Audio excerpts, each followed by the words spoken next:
Did you know that there's a technology that can transform food waste into nutritious powder that can feed people all across the world for years to come? And that same technology can also create climate-positive products? Well, this and so much more is what you'll learn in today's episode, together with Gary Schuler from GTF Technologies. He will share with us how saving food from going to landfills was key to starting his organization. And the problem that companies were having was the governmental regulations about banning organic waste going into landfill because it's one of the biggest contributors of carbon emissions. And so the key came down to is if there was a way that we could stabilize some of that food waste, that it didn't get landfilled and it was a better asset use of that material. We've got 850 million people around the world on the brink of starvation. Yet we have all this food waste. So if there's a way that we can stabilize that material, we could help feed those people with a direct environmental impact if everybody wins in that scenario. How that technology doesn't only reduce food waste, but also carbon emissions. And yet we're putting together the financial model and saying, hey, you're going to reduce your risk, potentially have a new revenue opportunity. And oh yeah, by the way, one of the other deliverables here is a significant carbon reduction. Sometimes the sustainability person's not even in the room. And I'm the one that's asking, hey, who's your director of sustainability? They probably want to know about this conversation. And how they could use the technology to help organizations become more holistically sustainable. We've made paper out of some of the different materials that are wasted. And yet every one of the companies are looking for sustainable packaging. Yes. So could there be a more of a 360 model here? In other words, if I've got a product that could be used in paper production, even if it's 10 to 20%, we could actually start introducing that as a material within your own sustainable packaging based upon something that was typically either landfilled or given away as an animal feed. Hello and welcome to the Impactful Ninja Show. I'm your host, Dennis Kampert, and today we're joined by Gary Schuler from GTF Technologies. Gary, welcome. Yeah, thanks, Dennis. Glad to be here. My pleasure having you. Now, before we dive deep into your story, give us a brief overview. What is GTF Technologies and what are you guys doing there? GTF Technologies, we design and manufacture a very, very unique food drying system. And what's unique about our system is that we can take a plant material, whether fruit, vegetable, or other plant materials, and turn it into a powder in less than a second without using outside heating sources such as natural gas. It's very compact and provides really a solution for a lower cost alternative to food drying. Sweet. I'm super curious to get a little deeper into that as well. And also having to look, okay, how does that actually make the food more sustainable? But before we go into that, let's rewind slightly. What did you do before founding GTF Technologies? What's your background? I spent 23 years with the largest uniform supplier in the country here in the U.S., called Cintas. So we had not only manufactured work apparel, so imagine the airlines, their hotels, cruise lines, that was typically provided by Cintas, and as well as automotive. So if you went and got your car serviced, that those uniforms and the laundry service was provided by Cintas. And so I was in charge of our largest corporate clients. So those accounts that needed uniforms for their manufacturing facilities, that was my role. And then that's really kind of how I got involved with the company, is because I saw what we were doing with excess garments were being landfilled and thought that there might be a better alternative than landfilling brand new clothing. Was there any kind of connection already to, you mentioned beforehand, like how you're powdering the food like super rapidly, like within a second? It sounds quite a bit different from what you did before. What was the journey? Did you encounter any kind of problem on the way, or was there any other connection? Yeah, it's been a challenge, but with every challenge was a different opportunity and a much larger opportunity. I think that had more of a impact that could have on sustainability, as well as helping to feed people with excess food that was being wasted. So the original, how I started, was to try to redirect garments, clothing, from going into the landfill and helping those garments get donated. So there was an impact for the company. It saved money from landfill cost. There was an additional tax savings by donating it to the nonprofit organization. And then we also realizing that working with the right nonprofit organizations, they were really helping to get the clothing to places around the world with extreme poverty. And so what I also realized in working with some of my clients when I worked at Cintas is that these larger manufacturing facilities had problems not only with their their materials, their excess, whether it be return products or I would say sort outs. And they really didn't have a good disposition option other than landfill. And I just thought it was a shame, is here you have something of value that is being landfilled, and yet we have all these needs around the world. Is there a better model here to help these companies? And so the transition really came from food, was perishable foods. And the problem that companies were having was the governmental regulations about banning organic waste going into landfill because it's the biggest contributor of carbon. We're one of the biggest contributors of carbon emissions. And so the key came down to is if there was a way that we could stabilize some of that food waste in such a way that it didn't get landfilled and it was a better asset use of that material, that was really where the transition of the business model came into play.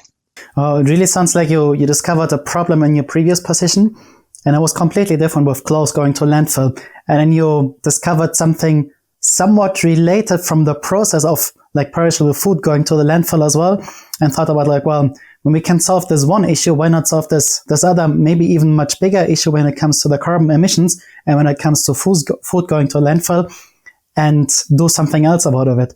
How did you make that concrete first step there? It sounds like that might be not just like a problem that you were able to encounter, but also a technological challenge to actually make that happen. What was your first step there?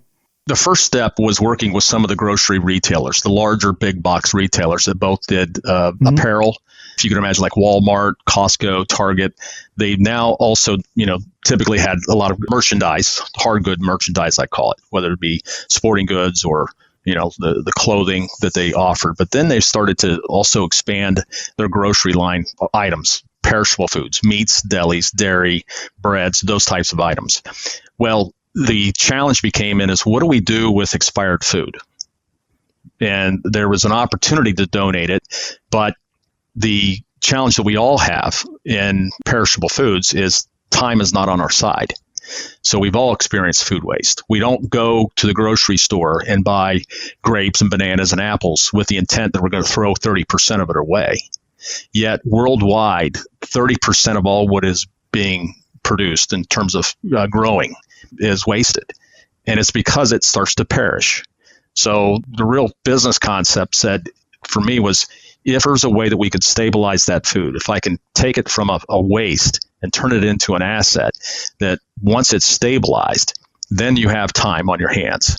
So for an example, if we can take an apple that's got a certain shelf life, but our technology, I can turn it into a powder in less than a second. All the nutrients of that apple are in this packet of powder. It's got a shelf life of 3 to 5 years. Now we have time. We're not transporting water. I don't have to worry about bacterial decay of that product. And yet it can be rehydrated. It can actually be used as a muffin, let's say, and being used. And it can also help, and part of our mission is to help feed people. We've got 850 million people around the world on the brink of starvation. Yet we have all this food waste. So if there's a way that we can stabilize that material, we can help feed those people with a direct environmental impact if everybody wins in that scenario.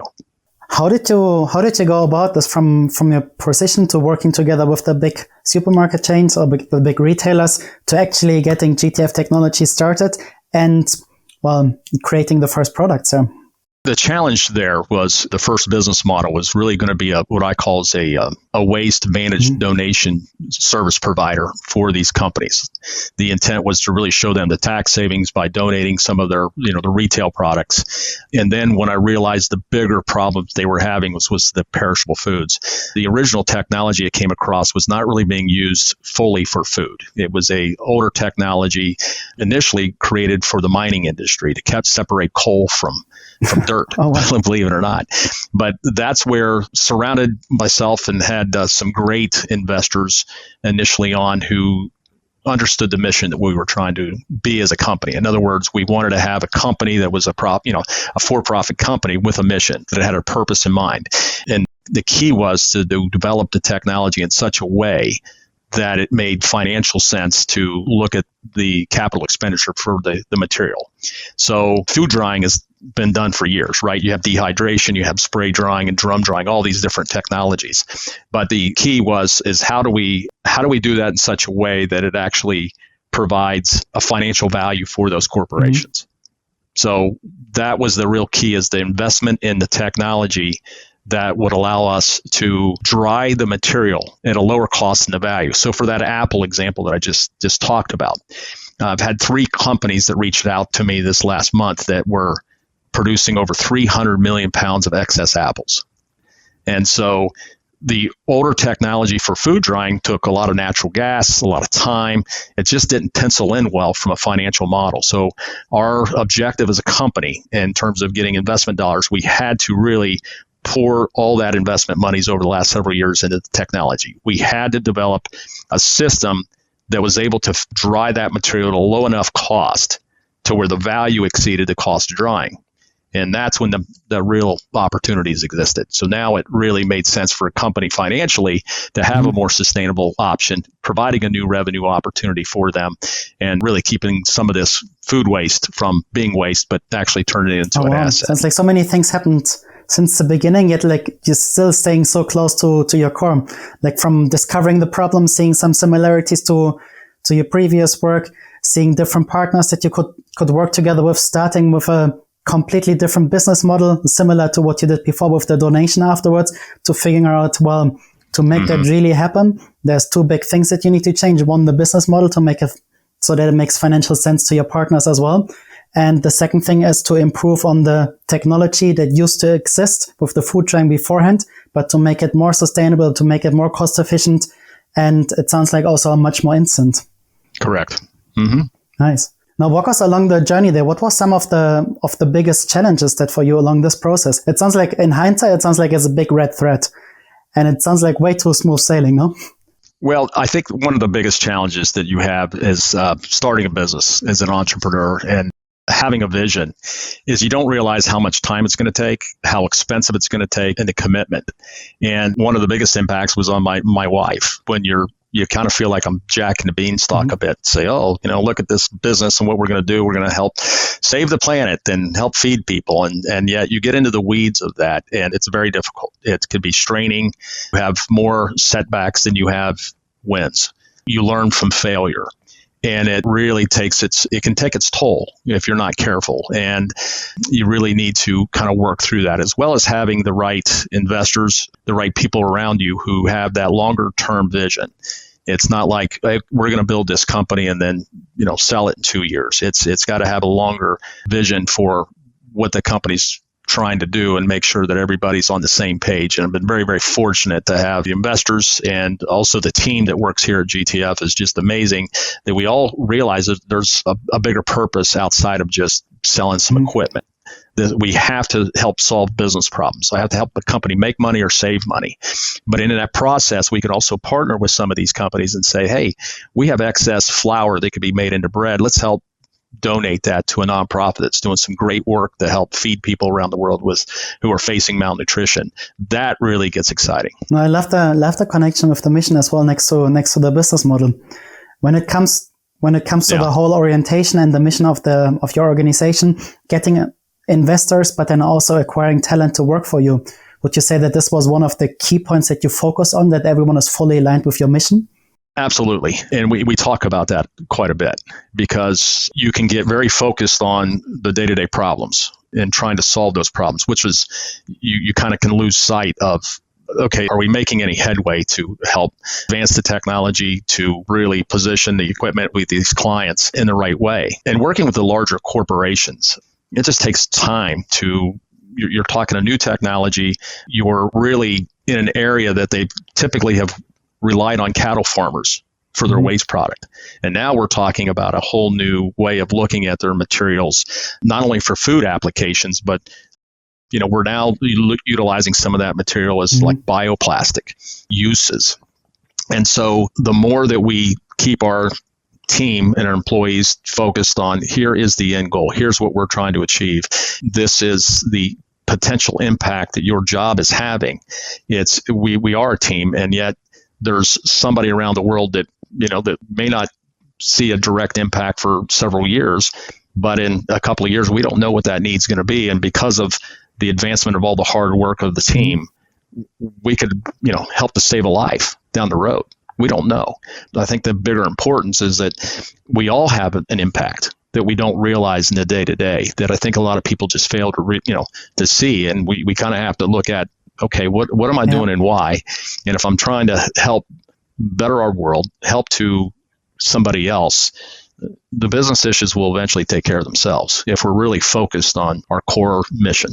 You mentioned a few interesting points here to kind of go a little deeper as well. Like one is that you have kind of a different or new product for a different solution as compared to like where the food or goes otherwise. Was there any kind of communication challenge for you as well to onboard new partners, or was that something that was quite easy to visualize, easy to come across? Communication, I mean, my external partners that were... Yes, so basically to get someone new to use GTF Technologies. The biggest challenge, Dennis, that we have is some of the waste product that companies produce is just mind-boggling. It's not unheard of for a brewer or some of the companies we're working with to produce over 1 million pounds of waste every week at one facility. And so the normal math on that, let's say if I'm working with a big brewing operation, a brewer, folks don't realize that for every 6-pack of beer, they produce about a pound of brewer spent grain waste. So the question becomes, is that material could be turned into a great flour that could be used for bread, but there's not enough buyers for that material. So in other words, if I'm going to take something that's 1 million pounds and turn it into 200,000 pounds of flour every week, the question that comes back in that communication process is, what am I going to do with all this flour? And I know that there's a huge value. It's just they're making beer. They're making juice. They're making a food product. They're not in the powder business. And yet we import so much of our powders from overseas. And yet we have a opportunity to really be a disruptor in the industry because we're now taking something as a zero raw material cost in feed. So this company that was a waste, now could be a basis for a new revenue opportunity for them. The way that we're doing it, we're retaining all the nutrients, but it's a climate smart ingredient. And so the more that we can communicate with the industry, the packaged goods, food companies to say, hey, here's this new ingredients that are now being available to you that have a direct impact on your ESG scores.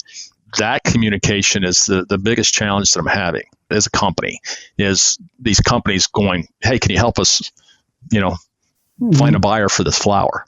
Well, we'll be interested in your equipment, but we don't know what we're going to do with all this material. It's interesting. I wouldn't have expected that. It sounds like you have an amazing technology that helps reduce waste, turn it into something valuable in powderized form. But now, in addition to providing this kind of value, it sounds like kind of the intermediate position in the marketplace would also be what is really helpful, in a sense that turning waste into something valuable, but where's the buyer? And there's something that you could also really provide value, kind of finding these buyers.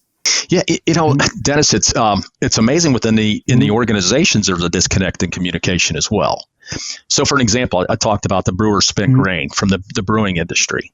For every 1 million pounds of that brewer spent grain we turn into a flour that could be used as the bread, there's 1,600 tons of carbon offsets every week potentially.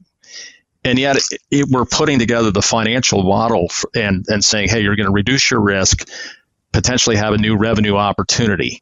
And by the way, one of the other deliverables here is a significant carbon reduction. Sometimes the sustainability person's not even in the room.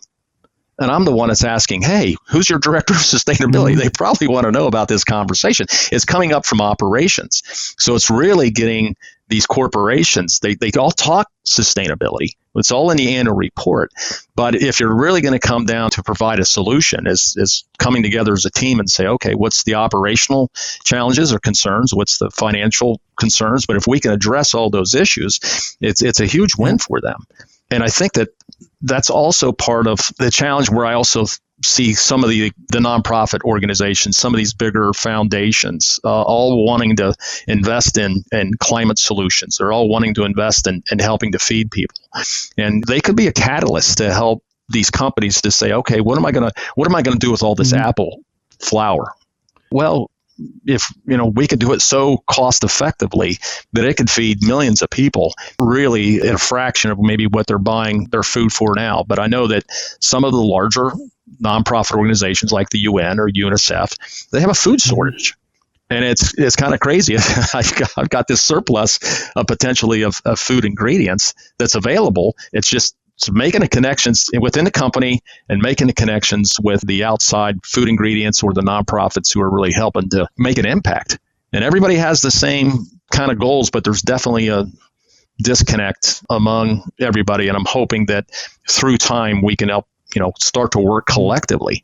And if that's the case, I think we could really put a dent in reducing food waste, helping the environment, as well as to really helping those with malnutrition around the world. Yeah. Isn't it crazy how it seems like it's such an obvious solution that should have been in place, like not just with the companies that you're working with, but basically for every company.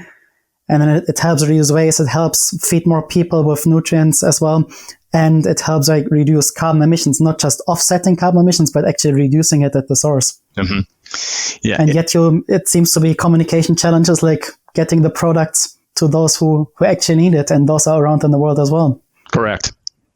Yeah, and I also think that some of the companies, again, we've made paper out of some of the different materials that are wasted, and yet every one of the companies are looking for sustainable packaging. Yes. So could there be a more of a 360 model here? In other words, if I've got a product that could be used in paper production, even if it's 10 to 20%, we could actually start introducing that as a material within your own sustainable packaging based upon something that was typically either landfilled or given away as an animal feed. There's maybe a better solution there that achieves multiple goals within that company. And so that's also an opportunity here that's just, again, it's getting everybody on the team, singing from the same hymnal, as they say. No, I love that. It's also a beautiful transition to look a little more into the future of what your plans with GTF Technologies are. It sounds like trying to help the organizations become much more like a circle organization, so that they don't have anything that is wasted, that cannot be reused. Is it some kind of direction you want to go to, or what are your plans for the future here? Our immediate goal is for those companies that are these larger processors that we can actually take their side streams and turn it into a new asset for them. I also think it's in the future. What I would like to see is more as a solution for some of maybe the other developing countries. That I heard statistics that said that 60% of the crops grown in certain developing countries gets wasted. And it's a distribution issue. They can't get their product to the market quick enough. Could there be a way that we could actually reduce the cost of food by stabilizing the food more at the source, doing packaging, closer to the source of where it's grown before it then hits the shelves on the supermarket? So if you think about the cost of a spice or some of our products on the shelf, 60% of that is the packaging and the transportation. If we can push that back in the supply chain, it could reduce the cost of food. It could help those developing countries. I also think one of the other opportunities is certain byproducts in the production of different food could dramatically impact the local grower or the farmer. Let's talk about the coffee for just a moment. In the coffee growing, the actual coffee cherry is very similar to the cherries that we eat and that you would see. And the cherry is high antioxidant, has some great nutrient value it could be used in the beverage industry as making bread, vitamins, and yet all that is a waste product typically for the coffee grower. Imagine if we were able to take that side string and turn that into a powder that now they could use as a food ingredient. What impact would that have financially on these communities that are really in very poor areas growing the coffee? It could be a whole nother revenue opportunity for them that has a direct impact on sustainability, right? Now I'm taking, they're selling their coffee to the coffee bean for the coffee industry, but they're now taking the cherry and it could actually be used as a scone or a bread mix or other product.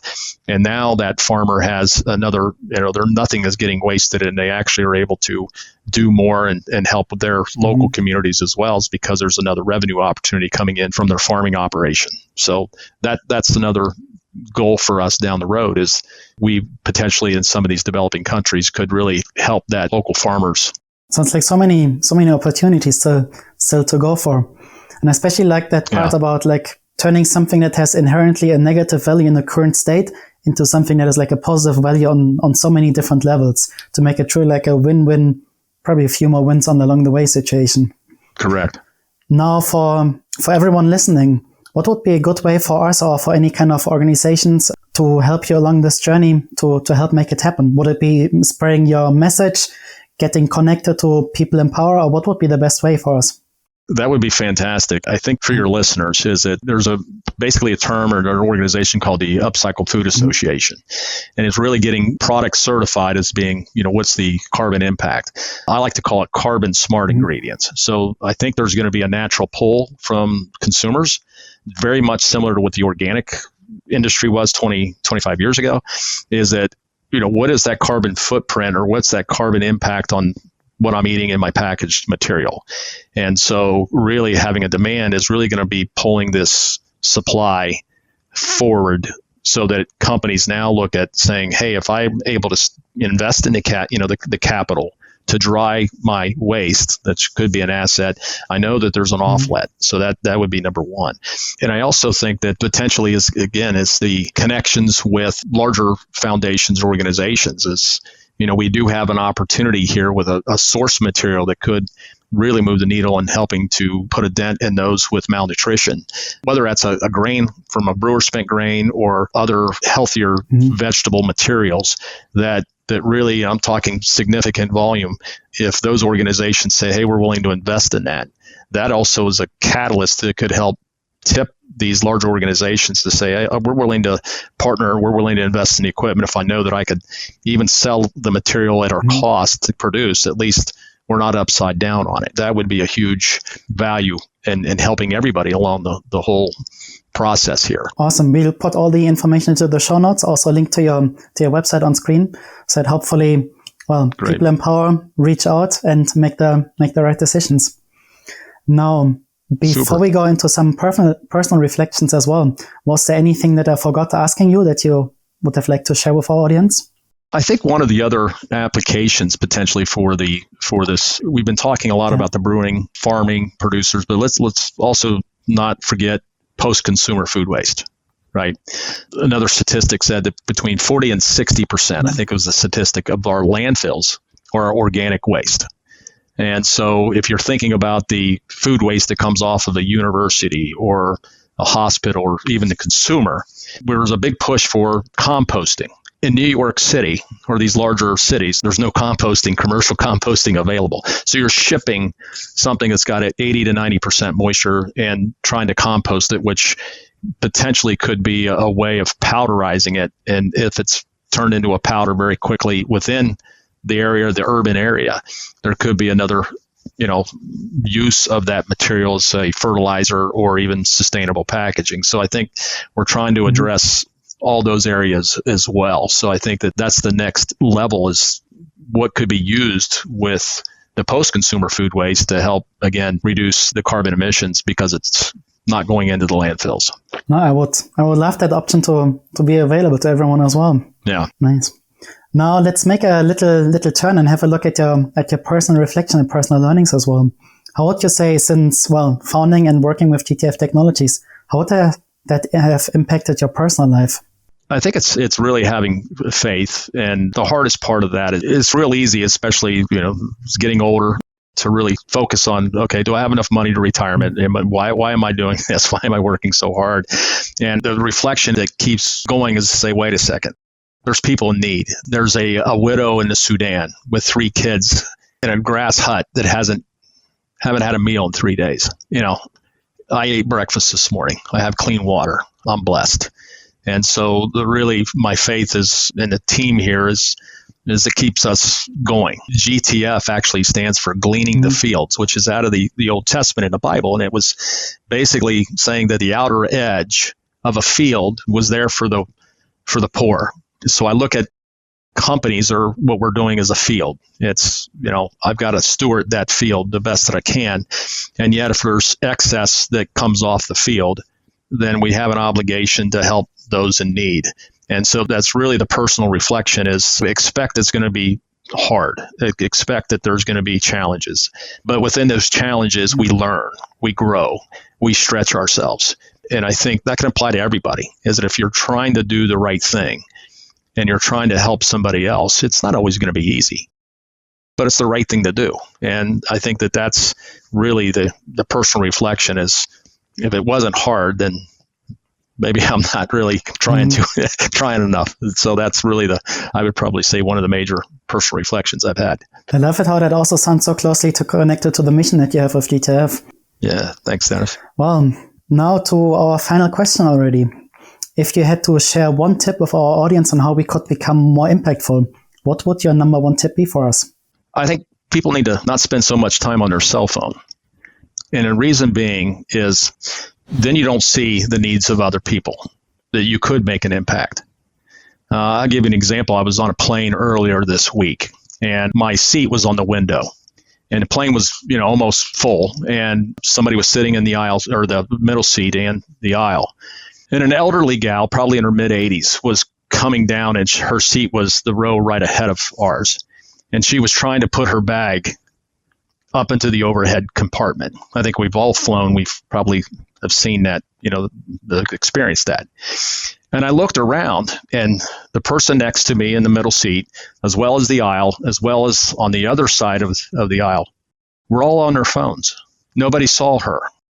And I reached over to the gentleman on the aisle, and I just tapped him, and I kind of just mentioned or pointed over to look at this elderly gal who needed help. He gave me a look like, how dare you interrupt my cell phone time? And I got him. I gave him a look like, if you don't help her out, I got another use for that piece of luggage. And it was just, he did get up and help her put it. I couldn't do it. I was on the window seat, so I couldn't get up quick enough to help her put her luggage up there. But I thought to myself, how blind. And I realized that from a standpoint, the tip is that we can all make an impact. I mean, across the street, there may be a widow or somebody who's in need or hasn't had a meal. Feed them. Open your eyes to really impact of, encouraging the gal to check out. Or we all have such an opportunity within our communities, within our street, within our schools, within our jobs right now today. There might be 100 opportunities for every one of your listeners to make an impact. But if we're preoccupied with the wrong stuff, you're never going to see that. And so if we just open our eyes to the different opportunities, I think that's the one tip. And then I also think if we're in an organization or a company, where can you make an impact of where you're at today with the resources you have? So I think that so many companies have so many opportunities to make an impact, and they have the resources given to them.